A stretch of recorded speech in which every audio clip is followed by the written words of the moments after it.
Hello there. Thank you very much for waiting such a long time to continue on page 211, which is chapter 11, How to Induce Incapacity. We're on the projection of the astral body with Sylvan, Muldoon and Hereward Carrington. We're over halfway through now, so I'm hoping to finish this up by the end of this week. So let's get going. I hope you're having a wonderful day, and once again, thank you for always showing your support and following along with me. During natural sleep, we know that the physical body is incapacitated more or less, but in order to make this incapacity more pronounced, the heartbeat must be slowed down. I have already explained how I stumbled upon this fact, and that I devised a method of voluntarily slackening the rate of the pulse. Incidentally, the exercise for slowing the pulse also causes concentration and relaxation, thus eliminating the necessity of special exercises for each of these factors. The first things you are to do upon retiring for the night, or upon retiring at any other time, is to assume a comfortable horizontal position, preferably upon your back. If you cannot possibly tolerate lying upon your back, then lie upon your right side. I am presuming that you are now reclining in a horizontal position upon your back, with your hands lying at your sides. First, take a deep breath, hold it for a second, then try to force that breath into the pit of your stomach, so that the diaphragm bulges out at that point. Then exhale, forcing all of the air out of your lungs. Repeat this about 6 or 8 times. This is for the purpose of relaxing the solar plexus. A word of advice in this connection from Mr. Carrington's book on yoga will fit in nicely here. It is very essential to feel the relaxation of the solar plexus so that you can consciously feel that it opens like a flower, just below the spot where your ribs divide. If that be tense, it will stop your development until you can relax it. The thing to do is to concentrate and get enough control so that you can feel it, and then you can relax. The plexus itself is like a great octopus. It is the biggest nerve center in the body aside from the brain, and is under the ruler of the sympathetic system, the digestive and other vegetative functions. So for that reason, the stomach should not be full when these yoga exercises are undertaken, because it would press against the plexus and against the heart.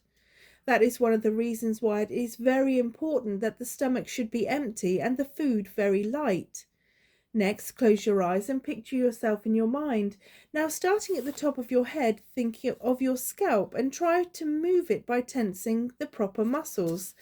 Next, think of your jaw and tense and relax it a few times. Next, think of your neck, tense and relax the muscles in it a few times. Next, your upper arms, then your lower arms, then grip your fists and relax them.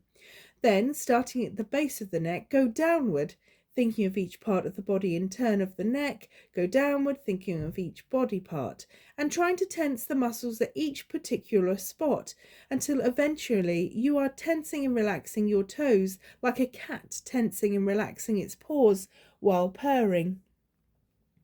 Now concentrate upon your heart, not with tension of mind, but think of that organ with relaxed thought. You will presently notice its pulsations and be able to feel them at that spot in your chest. Keep your mind centered upon these pulsations until they are very pronounced, until you can both feel and hear them distinctly. These are the same pulsations which you feel in the back of your head when you are projected and within cont'd activity range, and they are, in fact, the only genuine physical feelings you possess while projected, unless you feel the weight of the bed covering over you, etc. That is, when within cont'd activity range, a duplicate sensation permits the pulsations to be left, as they are in the physical counterpart, and as you can now feel them by the concentration upon your heartbeat. The easiest way is to lie upon the left side, but not the preferable way. After you have acquired the ability to lie still and both feel and hear your heartbeat within your chest, which you will no doubt acquire in 1 or 2 trials, your next step is to be able to feel and hear the pulsations in any part of your body by concentrating upon that particular spot. I am now assuming that you are lying accordingly to my instructions, and while in a relaxed condition of mind can both feel and hear your heart pulsations. Listen to them, the pulsations closely. They are going to thump, thump, thump. Now shift your center of concentration to your neck, and you can feel your heart beating in your neck. Thump, thump, thump. Now that you can feel the pulsations in your neck, shift your thought to your cheeks and you will soon find them there. Just as soon as you have pronounced pulsations in your cheek, then go to the top of your head and center your thought on that steady thump, thump, thump. Now you can feel them there. Now that you can feel the pulsations in your scalp, shift your thought back again over each particular spot, the cheeks, the neck, the chest, and keep going downward. Now you can feel them in the pit of your stomach. Do not shift your concentration until they are very pronounced. They are there. Thump, thump, thump. Now you can concentrate a little farther down in the lower abdomen. That is an easy place to feel the pulsations, almost as easy as feeling them in your neck. Excuse me. Now that they are perfectly plain, you can concentrate upon your thighs both at once. There you feel the thump, thump, thump. Now concentrate upon the calves of your legs, and as soon as you can feel the pulsations regularly and plainly, concentrate upon your feet, the very soles of your feet, and you will be able to feel your whole pulsations very plainly in your feet, just by thinking about them. Now go back to your calves again. There you feel them. Now go back to your thighs again. There are the pulsations. Next, concentrate on your right thigh and forget about the left one. See, you can feel the pulsations of your heart anywhere you concentrate. The next time you have cold feet, literally, try to increase the circulation in your feet by doing what you have just done. If you will concentrate upon the medulla oblongata region and cause the pulsations to be felt there, you will know exactly how the pulsations feel at that point pulsations feel at that point through the astral cable to the projected phantom. One word of advice before going farther. If you are a victim of heart disease, do not attempt astral projection, for the heart is a vital factor and often runs very low during projection. And, as you know, the welfare of physical mechanism during the projection of the astral body depends upon the function of respiration. On the other hand, if your heart is reasonably sound, there is nothing to be alarmed at in this suggestion. Now that you have the knack of feeling your heart's pulsations in any part of your body through concentration, the next step is to be able to reduce the speed of the pulsations, which is not difficult to do. What is desired in astral projection is a slow and steady heartbeat. During your concentration upon the organ, assume that you are one intelligence and that it is another, and that it can understand your thought and obey it, for that in reality is about the true situation. The heart is controlled by an intelligence behind it, the subconscious intelligence. Your thoughts, your concentration can be considered another intelligence. So if you desire to decrease or increase the speed of the heart, assume that it is governed by intelligence. Perhaps you have tried to drive thoughts or directions into the subconscious mind and have afterwards said to yourself, how do I know whether or not my suggestion convinced the innate intelligence? Well, with your heart you can tell. If you concentrate upon it, thinking that it is beating slower and slower or faster and faster, as the case may be, and it obeys your suggestion, then you know that your suggestion has reached the controlling intelligence. And further, if you know the mood of your conscious mind is in when it is able to control the heart, then you know what mood that mind should be in at any other time when you wish to sink thoughts into your subconscious mind. Many people become annoyed when they think that their subconscious mind will not obey the very first conscious direction it is given. Many do not like the job of repeating and repeating over and over an affirmation before the subconscious mind will obey. But think of a minute. What would happen if the controlling intelligence did act upon the very first affirmation? Suppose you should think your heart had stopped, and suppose the innate intelligence should immediately obey that suggestion. Wouldn't that be a fine mess? Fortunately, the subconscious mind is not so easily controlled, yet it is not very difficult to persuade it to slacken or speed up the heartbeat. To resume, we are now supposing that you are lying upon your back, relaxed with your arms at your sides, and that you have acquired the ability to feel your heart's pulsations in any part of your body. Now you are concentrating upon your heart again, and if it is not steady, you are to tell it in your mind that it is steady, and you are to catch the rhythm of the proper beat, and beat in time in your mind, concentrating upon the thump of the heart and the proper rhythm. Keep this exercise up until your heart is beating steadily. Now, if it had been before been unsteady, and you have steadied it, or if it naturally steady and healthy, you are now ready to concentrate upon a slower beat. Think only of these pulsations. Concentrate upon these pulsations which you will feel in your chest and your heart. Beat time to them in your mind, even allowing your head to move slightly at each beat, if it be inclined to. After keeping up this true rhythm for several minutes, begin beating in time in your mind, just a little slower, thinking that the heart is beating a little more slowly. Do not stop concentrating in order to determine whether or not the heart is obeying your suggestion, for you will be able to know this fact in your mind. Continue your concentration in this manner until you have the heart beating at the speed which you wish to beat. This is not nearly as difficult to accomplish as you might think, and most people without a doubt will be enabled to do this at a very few trials. One cannot say definitely how slowly the heart should beat in order to induce a fair degree of physical incapacity. You will recall that my heartbeat, when experiencing projections regularly, was 42 pulsations per minute. This speed could never be considered dangerously slow, and yet it brought about passivity of the physical to an unusual degree. Of course, the pulsations of the heart usually are less per minute while we are asleep than we are awake. So if my heart were beating at 42 per minute while awake, it must have been considerably slower while I was asleep. It is the circulation of the blood, you understand, which enlivens or, on the other hand, produces torpor in the physical body. In other words, the degree of its incapacity.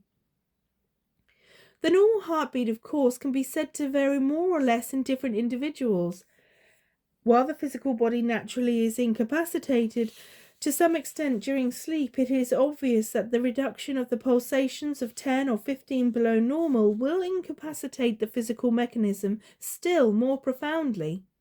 You can determine your own condition of passivity far better than anyone else can do so. For you can reduce it amazingly, so much so that it can scarcely be detected in its beating. If, before going to sleep, you should feel yourself becoming chilly when you should not be, or believe that you can feel air blowing lightly upon your legs or arms, you have the evidence of incapacity, which will be profound when you do sleep. You do not, however, want to be cool to the extent of discomfort.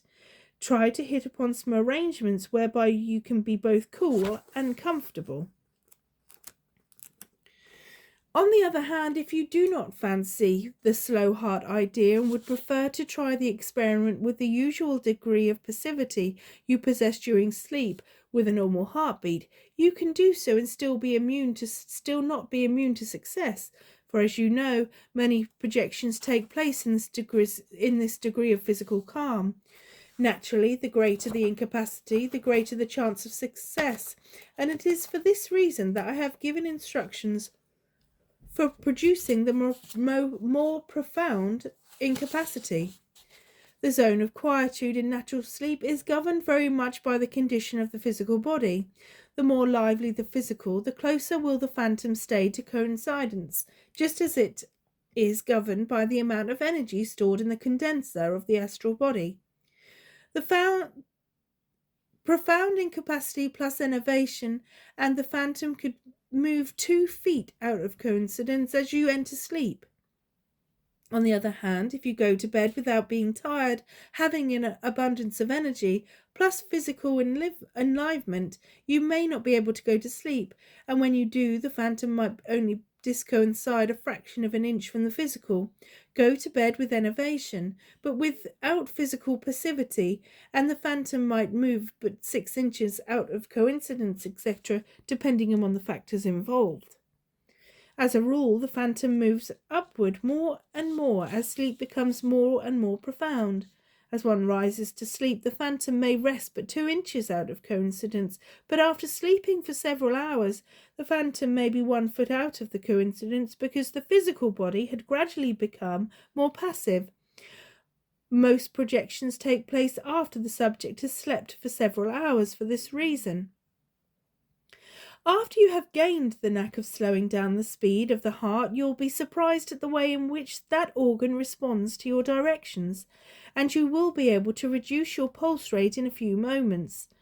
After you have practiced the exercise and can control the organ at will, then do this. Speak to the heart. Say, for example, heart, you are now to beat 50 times per minute, and do so until further notice.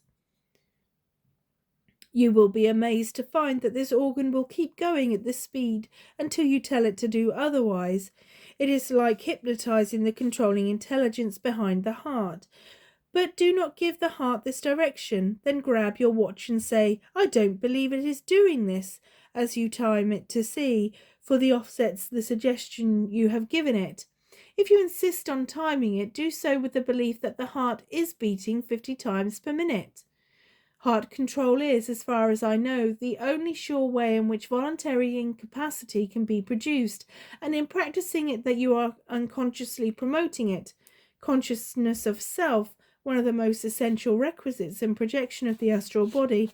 Always remember to amass all the factors which are favourable to the incapacity of the physical body that you possibly can, just prior to your attempt to project the astral body, regardless of the method you use to impress a subconscious will. So much for incapacity. Okay, so we're on page 217, and we'll be continuing tomorrow on developing a conscious of self. Thank you once again for joining me for the readings of The Projection of the Astral Body by Sylvan, Muldoon and Hereward, Carrington. If you are or want to have any kind of discussion or share your experiences of dream state or astral projection, please do so. It is a subject that I'm highly passionate about, and I do enjoy discussing various experiences of my own alongside what the experiences are going on in this book. I believe it's an important message to get across to people that are interested in astral projection, various different experiences. And in the prologue in the book from Sylvan Muldoon, it does state that if we were within his lifetime, that he would have really loved for people that experience astral projection to come forward in order to be able to discuss his findings. And I do believe that I'm doing a justice to his theories and his work. So I do appreciate you all being involved in some way or another. Thank you so much. Much love. And I will be back tomorrow with another reading, another segment. Thank you. Bye-bye.